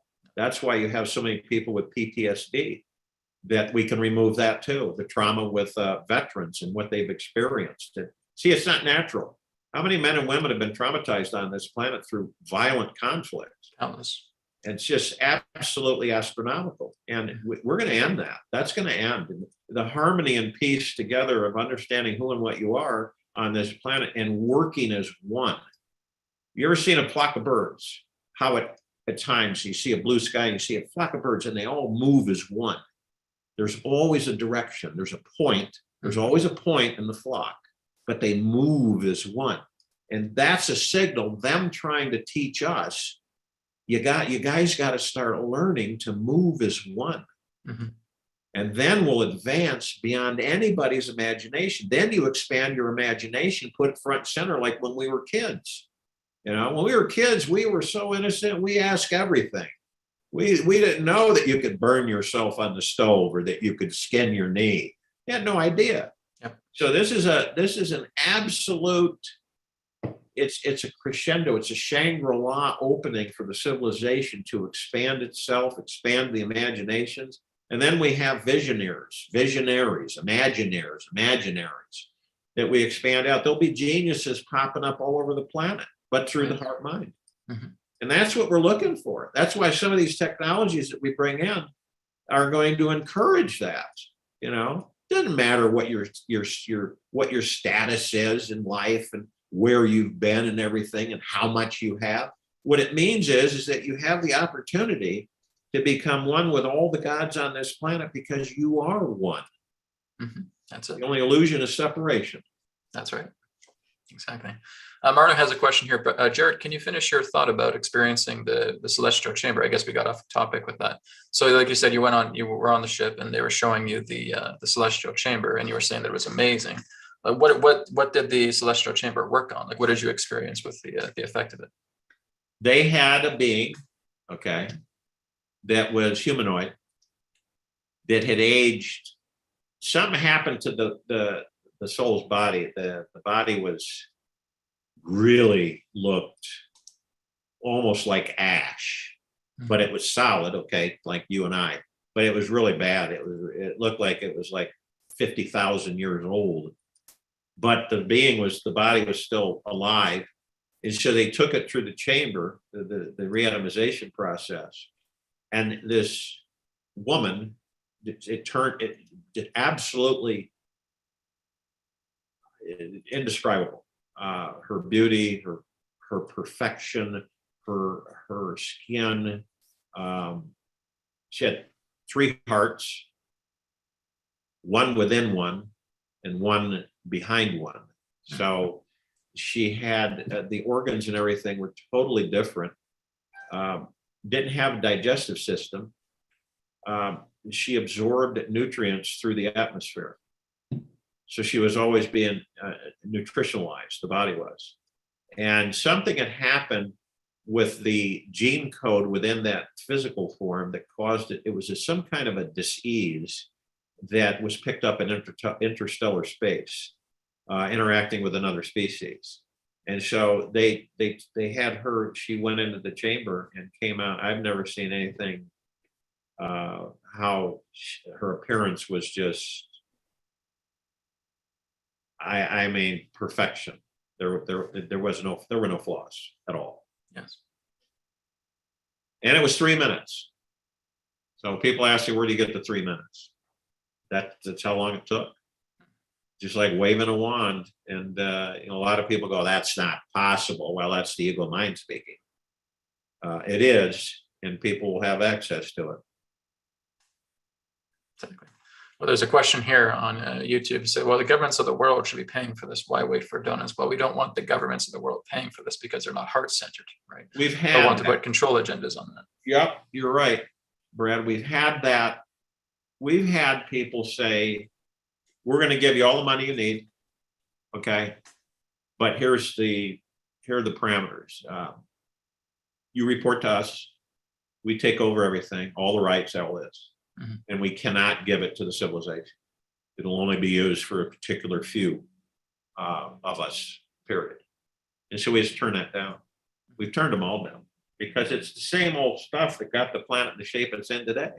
You probably got a lot of requests from those kind of bankers and government agents. Yep, we've had that. We sure have. And they'd give you all the money in the world. Here you go. You got this bottomless account, right? Absolutely. Yeah. Lickety split. Sure. Exactly. So that's exactly what you want to avoid altogether. To the person asking that question, to Shining Moon, we want to avoid that, right? Like I said, this is why you have it, the donors, people who are heart-centered, who are giving small amounts of money, but like again in the millions, and that will make the difference. Exactly. Okay. So here's a question here from Karen. It will take time for humans to receive this technology. How much longer will it take for our animals to be able to use it? Like, are we going to be able to like put a lot of animals on the bed and restore them into their prime? Well, we won't be able to do a menagerie of animals on the chamber, on the bed, on the chamber itself. What we can take a dog. You've got a 15-year-old pet that's, that at that age they're going to be leaving the body. We could literally reatomize that dog into a 2-year-old, a 1-year-old, a puppy. Period. Horse. A lot of people have on the planet. They have humane centers where they take in wild animals that have been abused or damaged. We could literally deliver a celestial chamber to these areas and to these humane societies, and where people take in wounded and destroyed bad animals that have been really harmed and reatomize them, and they can just go back out into the wild with no issues, and they have no memory of any of the traumas that they've experienced. So they may be in that sense near death, but then they can come onto the chamber and then Exactly. Yeah. We can take a near-death biologic form, which has hours left, and the organs are shutting down, and reatomize them, young, vibrant, healthy, better than the second time around. Excellent. Okay, we have a raised hand here with Victor. Victor, I know that your hand's been up for a while. Victor, if you want to unmute yourself, if you have a question for Jared, you can. Hello, Jared. Hello, Brian and everybody. I'm Victor from Romania. Hello. And I'm a question. So happy. Yes? Go ahead. I am so happy to be able to get in touch with you for the first time. And very short, Jared, I had a few emails with you regarding my interest together with our group in this great project for Romania. I want to touch two aspects related to karma and immortality. So as we know, the first divine universal law is you cannot interfere with life. So if karma, having the subject in the CC, inside of the CC, karma is affected in the sense that is the level of consciousness automatically it's increased. I think that means we automatically take out from his chart several experiences what that person has to learn in one or many other lives. Regarding immortality, if a person could live 5,000 years in one life, then 5,000 years in say 50 lives, we avoid reincarnation. So help me here, please, to understand about affecting these aspects. Good questions, Victor. Thank you, Victor. Pleasure to meet you. Number one, understand that, and I understand what you're saying, several reincarnations add up to, so many thousands of years. But see, but these bodies, excuse me a second, these bodies were never meant, we choose, see, our souls choose to reincarnate. The reason is because we want to experience physical form. And we learn to experience the physical form by entering the body, but we have amnesia, which is synthetic amnesia, which is created for us. And so we have no memory of past lives in most cases. We carry That's by the matrix created? Pardon? That's in interference regarding our memory? That's interference. That is absolute off-world interference in this sector of the galaxy, of this Milky Way galaxy. That is not natural state of being. That is an interference, a tampering. So normally you should be able to carry it over as long, you know, you live on that planet or on that place, right? You would carry normally, okay? All of us were designed from source to understand that we carry all of our experiences, and we know them. We refer to them. It helps us navigate our learning process as souls. So what happens is that when they interfere with that, we're like a broken record. It skips. We reincarnate. We have lives in this planet. We've been sequestered to this planet, and you don't have to reincarnate. You can choose to reincarnate anywhere in any form. Mm-hmm. But they've intercepted this for thousands and billions of years. And the fact of the matter is I'll give you an understanding with the celestial chamber.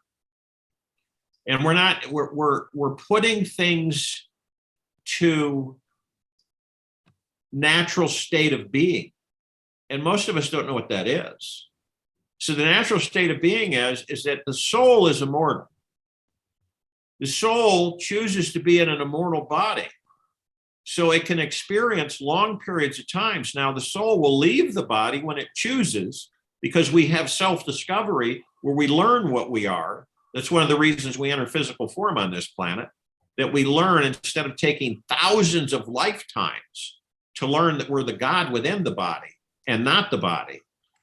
Then we learn it through a long period of time. A lot of species are this way out in the universes. So you can spend 5,000 years on planet Earth, but you're learning, you're experiencing. Are you going to make mistakes? Absolutely. You know, you're going to continually progress, but you're in one body. And then you get to a point where you determine that you've done what you wanted to do. You have experienced what you chose to experience in certain ways. And so you're going to leave the body.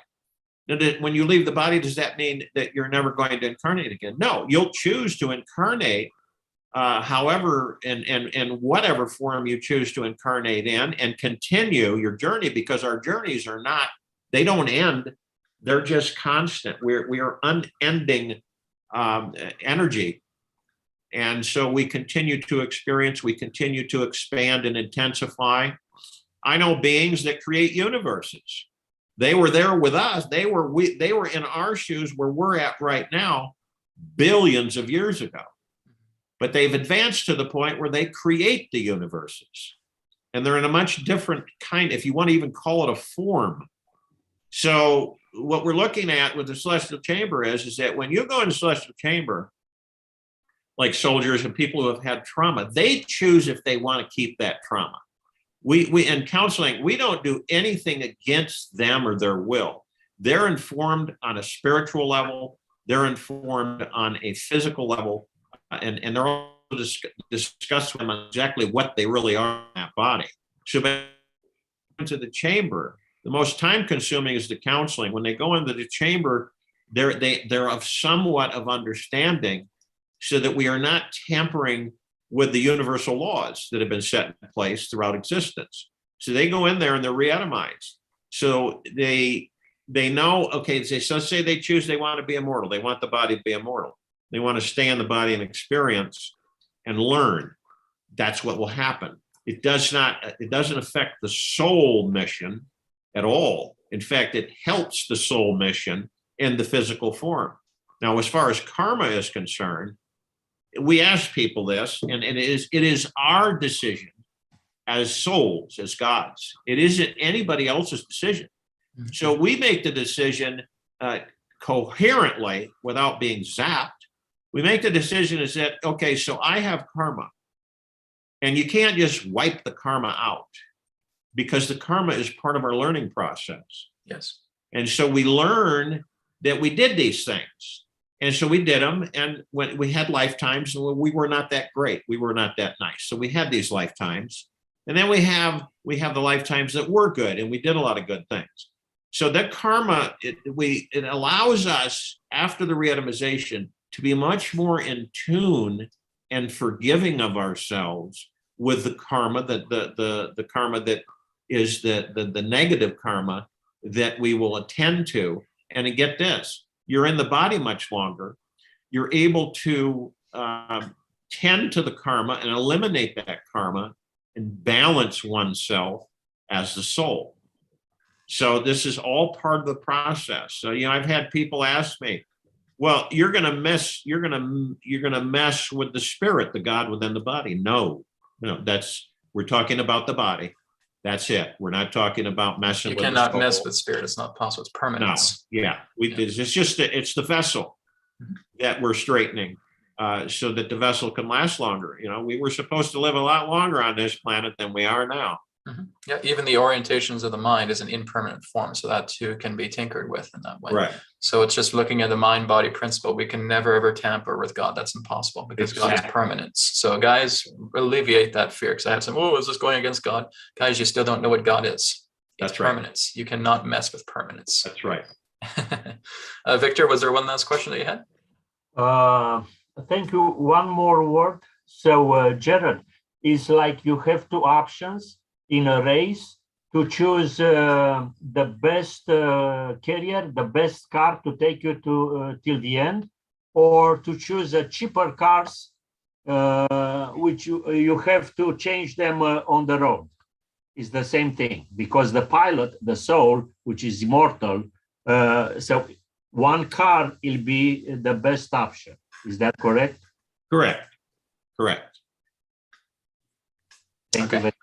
Great. Thank you, Victor, for your question. I appreciate it. Okay, we'll move on to some other questions here.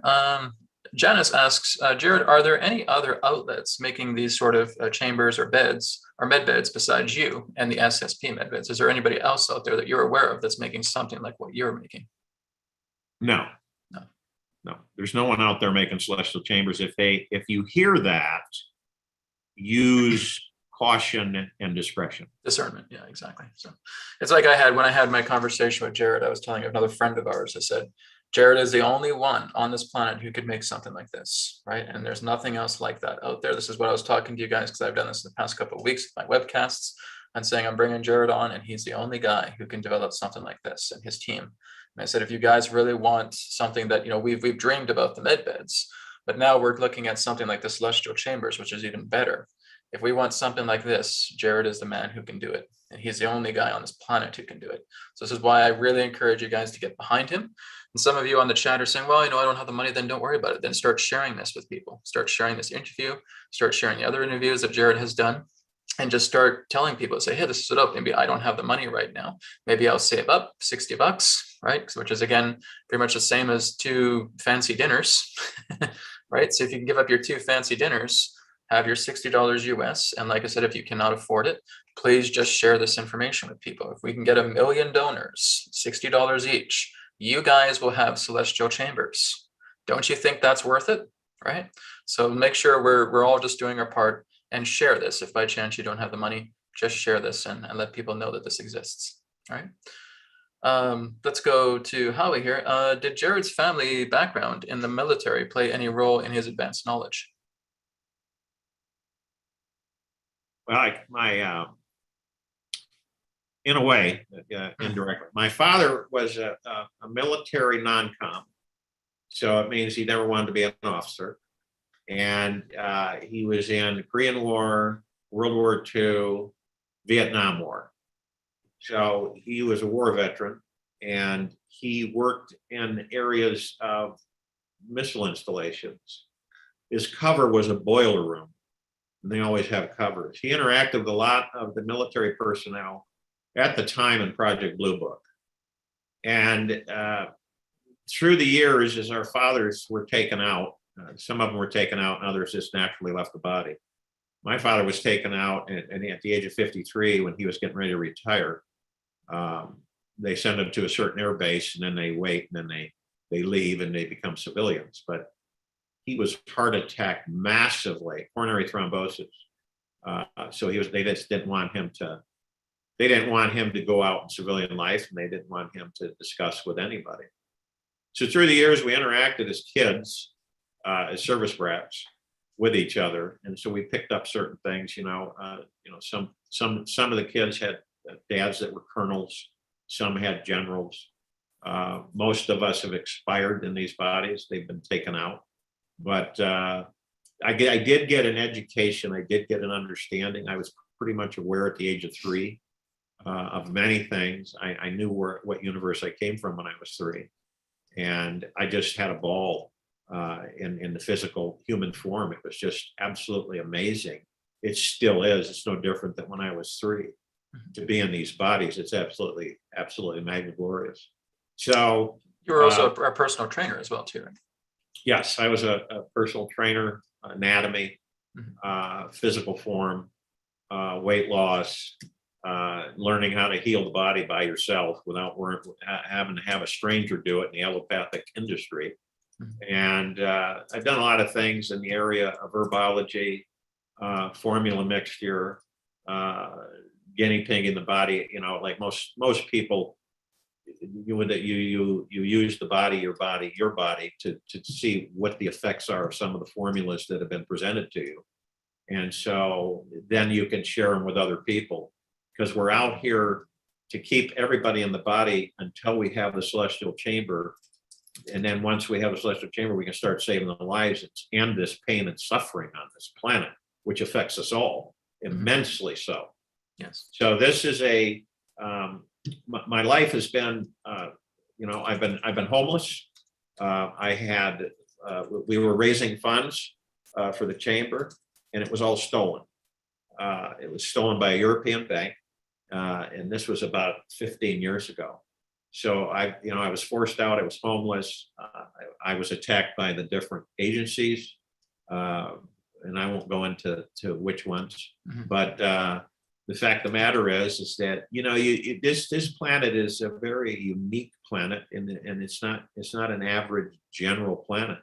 It is a gateway in this sector of the universe, in this quadrant of the galaxy, as a hub for different species to do jumps into different parts of the universe. And this planet was destroyed 20,000 years ago.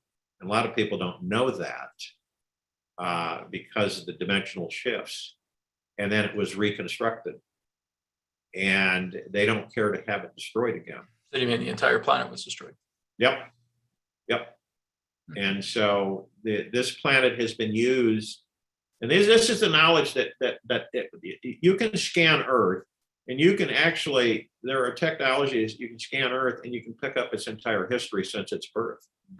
You can pick up all the root races and everything. You know exactly what's gone on, and that's why a lot of species will travel. Over 1,000 travel through the solar system every day. We've got over 160 planets, 170 planets in this solar system alone. Some take several thousand years to circle the sun. Yeah, there's many of them in the Oort cloud. The Oort cloud has tons. Exactly. Yeah. And a lot of us will be able to visit these other civilizations and interact with them. At one time on this planet, in its early stage, there were civilizations visiting here, interacting with the surface population, the indigenous populations beneath the surface. The pyramids were beam gates. They had the capstones, and they brought in starships that would land here. Those were airports. Those pyramids were used as an airport sequencing system on the planet, and that's why they're all over the planet, because we had interstellar airports all over this planet at one time. They were not intended to be crypts or tombs. Never tombs. No, definitely not. Yeah, that's just a joke. Yeah. But there was kind of like oases that are kind of like underground that they would like kind of camp out into in that sense. Like they could come here and basically have like these kind of Exactly. oases and beautiful places under the ground. Some of the cities beneath this planet are absolutely Gorgeous. stellar. They're just nothing like the architect that they've tried to impose on this, the Orion system. They've tried to impose this on this planet. If you, the Gothic architecture and the way the architecture is, it's all the same. But man, I'll tell you, you go beneath the surface of this planet, you're going to see cities that are going to just be breathtaking. Mm-hmm. And yeah, the technology is off the charts. I've actually seen one of them. There's a species I was in contact with a couple of years ago, referred to as the Delphi, and they basically live under Delphi, Greece. And I was able to convince them to actually go in Dreamtime to actually see their space. And it was like looking at Sweden, have like all these beautiful fields. Oh yeah. And they were very hesitant in showing this. We said, okay, I guess we'll show it to you. Right. I had really convinced them. And so I got a very brief glimpse of it. But it was like looking at like the open fields of Sweden. It was all underground. It looked exactly as if you were standing on the surface of the earth. Exactly. It was really beautiful and like really lush and beautiful and gorgeous. Yeah. And there's lots of that underground. There is lots of that. And we've been kept as a species, we've been kept from so many wonderful things. And it is an atrocity, and it's ending. And I think a lot of people on this planet are kind of stretched a little bit, maybe a lot, emotionally, in the physical form that, they see all this stuff, but it's an illusion. It really is an illusion, guys. You guys have, what's ahead of us is unprecedented in this quadrant of the galaxy. It's exactly what I'm telling everybody else. I said, you guys have no idea what's ahead for us. It'll be more beautiful than you could ever imagine. Oh, it's just going to be absolutely spectacular. Yep, absolutely. That's the new Earth to come. So here's a question here from Richard. Jared, do you see this power cube technology that you have replacing or integrating into the Tesla energy technology they're currently working on and introducing to the civilization soon? Tesla, Nico, he was obviously a visionary. He was a visionary and a visionary, and his was rudimentary. His delivery system of his towers and everything. There's still one functioning in Russia, but it's refined now. And of course, you advance it. And here's what he meant to have happen: is that somebody would pick it up and advance it, and others would pick it up and advance it. Because we've got a lot of geniuses on this planet through the heart mind. Oh, yes. That are starting to pick up that technology as he would hope they would.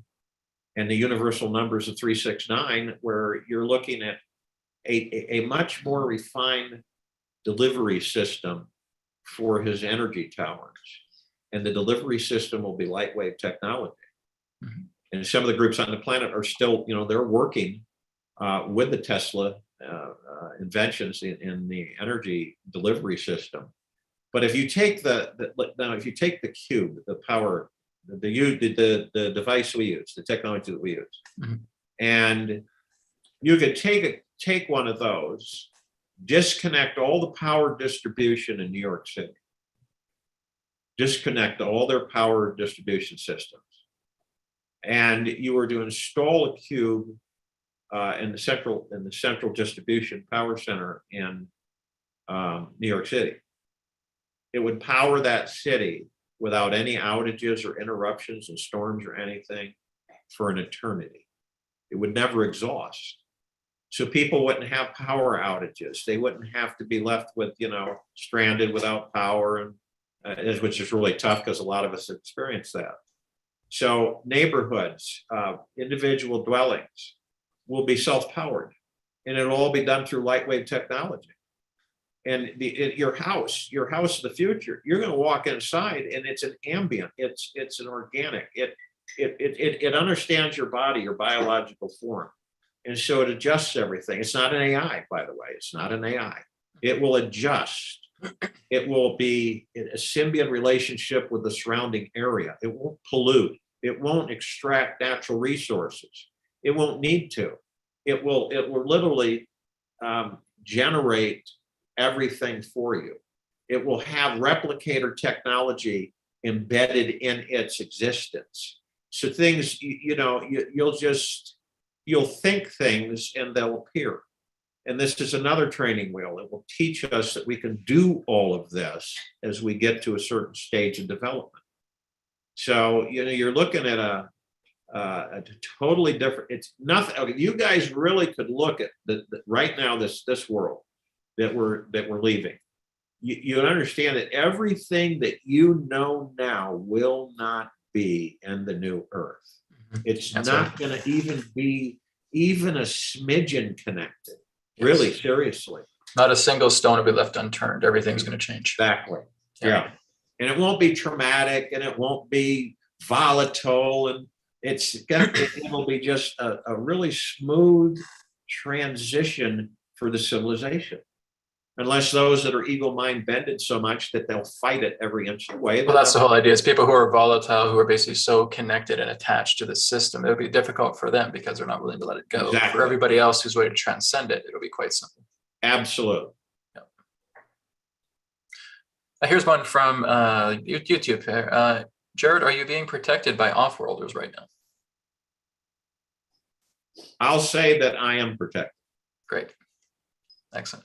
And that's all we need to know. Another question here from Silver Feather. Will this healing technology also unlock memories of past lives? That's a good question right there.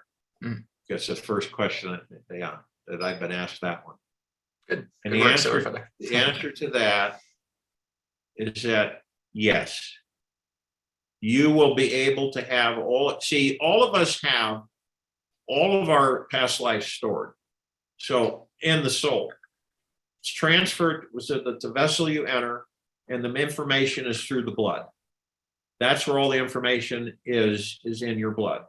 This is information highways. Your past lives are intact, and believe it or not, future lives. But we kind of draw a line there because you don't care. That would cause a big mess. So yes, we'll just say past lives. So your past lives will be accessible whenever you want. You'll be able to make comparisons. You'll be able to say, well, I did this 30,000 years ago in this life. I don't need to do that now. I know it didn't work out for me, or this was a bad thing. When I did it, and so on and so forth. So it'll help with karma, but it will open up all of your past life's experiences. You'll be able to review your past life experience. People say that's the Akashic Records. Well, in a way, that's a name, that's a label, but we all have our own library of all of our past lives, and we'll be able to access it whenever we want. So that, like the universal Akasha, you could say. Universal Akashic access whenever you choose. You don't have to go into some kind of a trance or anything like that. So you'll have counseling sessions with people and say, okay, what would you like to do? Oh, I'd like to remember my lifetime. So I'd like to look like I'm 20 years old again. Yes. Yeah, exactly. So it's kind of like a checklist. And so, okay, blah, blah, blah, blah. Okay, great. We'll get you in the machine. That's exactly right. Yep. Excellent. Okay. Here, we'll probably take one or two more questions, guys, and we're going to wrap up. Here's one from Sharon. Does age regression occur with a single treatment, or are maintenance treatments required to remain in the regressed state? Okay, that's a good question. There's two choices, okay? Generally, there's two choices. And some people have said to me, I don't really care to be immortal. That's their decision. They don't, I mean, it's a fear factor or whatever. So that's fine. So they choose to be re-atomized to a certain age.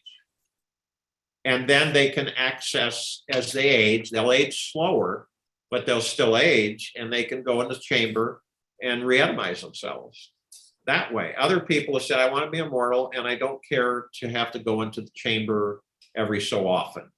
And I'd rather just be immortal and take it from there. And so that's a choice. So the answer is yes. Excellent. And it's good that, like I said, to have the counseling sessions and just make sure, again, everybody knows what they need. It's like with me too, like if I was presented this idea and saying, well, you know what, I'm pretty sure maybe in another lifetime, I'm okay with living under 100 and returning back to spirit for a while. When I come back again, absolutely, I know that will be available, this kind of technology. So, and I can respect that. Whatever a person feels like, I'm okay living under a century, and exactly. This is it. I just want to kind of get out of the physical body. I want to return to spirit. Great, go for it. Right, do it. It's always that's certainly my mentality as well too. Okay, so Jared, how can people reach you? What is your website? Website is We Are One Light, LIGHT for all.net. All of my all the information to donate to the Celestial Chambers on that. That's all there to the attorney, where to send the donations, and they all go to our tribal attorney and our tribal association. And at that point, we keep collecting the funds until we have enough to launch relocations and get this on, just show on the road. Okay. Which just gets exasperating at times.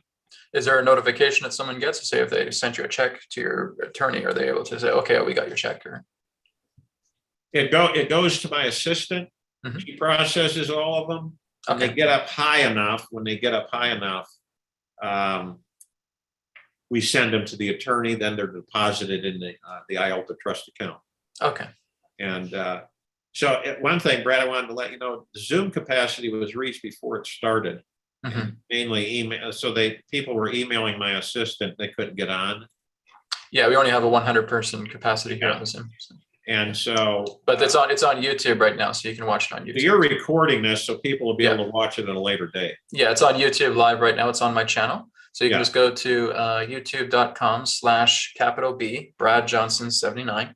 Type that in, and then you'll go to my channel. You'll see this interview here with Jared Rand, and it's on my YouTube, so it's recorded. And I'll send you the recording as well too, Jared, so you can pass it Oh, through good. the list. Yeah. Super. Yeah, so that website has all of my interviews. I just did a FESIC impromptu interview because so many people were asking for updates on technologies.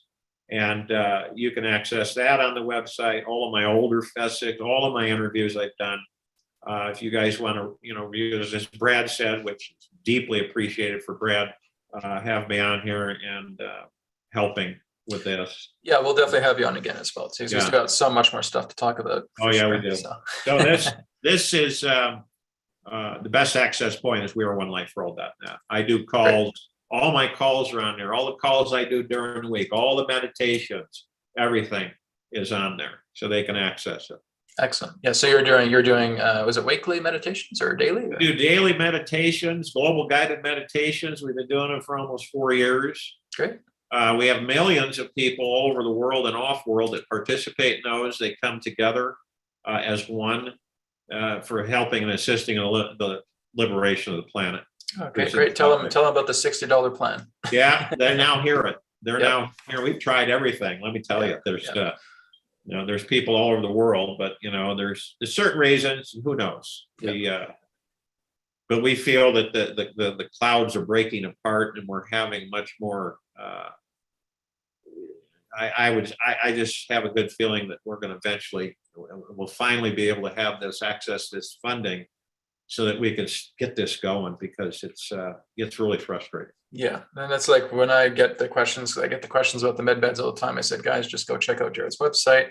Donate $60, right? So that's that's all I'm going to be doing from now on with the med bed questions, referring to you and the $60 plan. So, well, Jared, thank you so much again for being on the broadcast today. It was really great to have you. Like I said, I think we've only just scratched the surface. We have a lot more stuff to talk about. So maybe I'll have you on again in the next couple of months. And thank you again for being here today. I appreciate it. And thank you for all the work you're doing. Deeply love each and every one of you. Thanks, guys. All right, take care. All right, guys. So we're gonna wrap it up right now. Again, thank you everybody for being here today. I really appreciate it. And again, you can check out the recording on YouTube. Okay, this is on YouTube live right now. So again, you go to youtube.com/B, Brad Johnson 79, and you'll see the recording there. Like I said, I'm going to send this to Jared, so Jared's going to be sending it to his lists as well too. Let's remember to consider the $60 plan. Okay, this is now in your hands, everybody. Okay, this is why I wanted to bring Jared on today, because like I said, he's the man.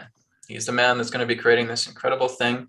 He has all the knowledge, he has all the know-how, he has all the experience, he has a small team together. So this is it. This is the proof in the pudding. So the next step is up to you guys. So let's share this video around. Let's share Jared's website. Let's talk about Jared. Like I said, if you guys don't have the personal $60, that's okay. Please just share this around. If you guys want the celestial chamber technology, this is how we get it, okay? It's now up to humanity. So there's no more excuses now. Can we get 1 million people to be donors, to give the $60? That's up to us, all right? So again, thank you everybody for being here. We will go ahead and wrap up now, and I will speak to you again, all in another perspective of the now. Take care.